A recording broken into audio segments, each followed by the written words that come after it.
Well, let me talk specifically about what I think we need to do. First, we've got to improve our education system. And we've made enormous progress drawing on ideas both from Democrats and Republicans that are already starting to show gains in some of the toughest to deal with schools. We've got a program called Race to the Top that has prompted reforms in 46 states around the country, raising standards, improving how we train teachers. So now I want to hire another 100,000 new math and science teachers and create 2 million more slots in our community colleges so that people can get trained for the jobs that are out there right now. And I want to make sure that we keep tuition low for our young people. When it comes to our tax code, Governor Romney and I both agree that our corporate tax rate is too high. So I want to lower it, particularly for manufacturing, taking it down to 25%. But I also want to close those loopholes that are giving incentive for companies that are shipping jobs overseas. I want to provide tax breaks for companies that are investing here in the United States. On energy, Governor Romney and I, we both agree that we've got to boost American energy production. And oil and natural gas production are higher than they've been in years.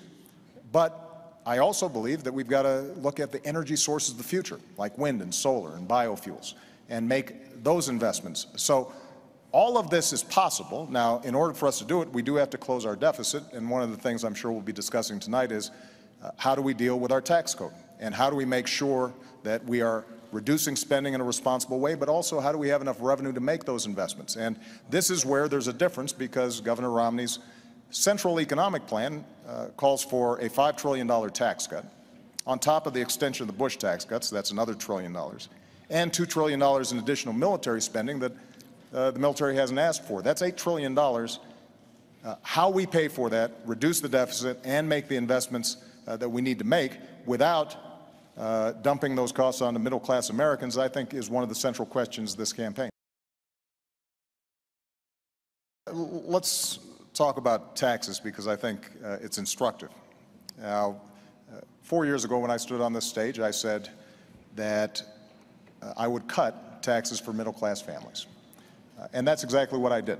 We cut taxes for middle-class families by about $3,600. And the reason is because I believe that we do best when the middle class is doing well. And by giving them those tax cuts, they had a little more money in their pocket. And so maybe they can buy a new car. They are certainly in a better position to weather the extraordinary recession that we went through. They can buy a computer for their kid who's going off to college, which means they're spending more money, businesses have more customers, businesses make more profits, and then hire more workers. Now, Governor Romney's proposal that he's been promoting for 18 months calls for a $5 trillion tax cut on top of $2 trillion of additional spending for our military. And he is saying that he is going to pay for it by closing loopholes and deductions. The problem is that he's been asked over 100 times how you would close those deductions and loopholes, and he hasn't been able to identify them. But I'm going to make an important point here, Jim.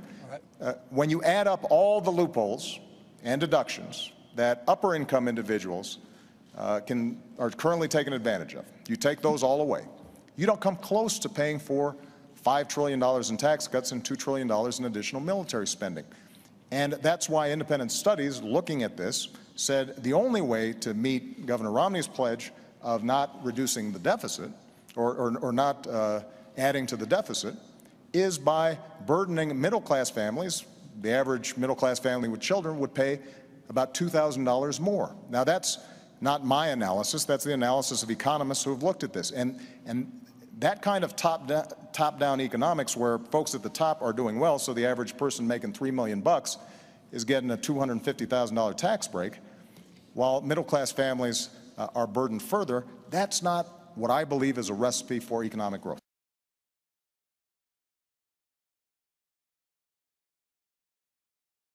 Well, for 18 months, he's been running on this tax plan. And now, 5 weeks before the election, he's saying that his big, bold idea is never mind.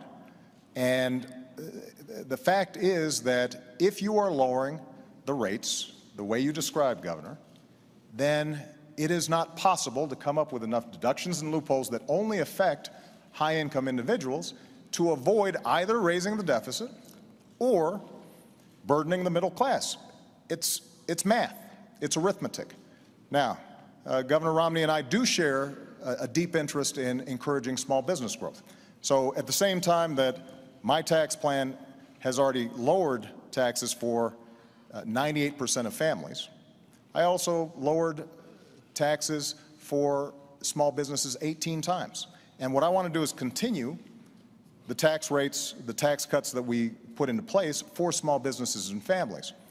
But I have said that for incomes over $250,000 a year, that we should go back to the rates that we had when Bill Clinton was president, when we created 23 million new jobs, went from deficit to surplus, and created a whole lot of millionaires to boot. And the reason this is important is because by doing that, we can not only reduce the deficit, we can not only encourage job growth through small businesses, but we're also able to make the investments that are necessary in education or in energy. And we do have a difference, though, when it comes to definitions of small business. You know, under my plan, 97% of small businesses would not see their income taxes go up. Governor Romney says, well, those top 3%, they're the job creators, they'd be burdened.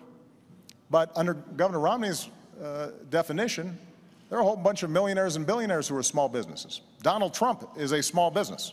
And I know Donald Trump doesn't like to think of himself as small anything, but that's how you define small businesses if you're getting business income. And that kind of approach, I believe, will not grow our economy, because the only way to pay for it without either burdening the middle class or blowing up our deficit is to make drastic cuts in things like education, making sure that we are continuing to invest in basic science and research, all the things that are helping America grow. And I think that would be a mistake. All right.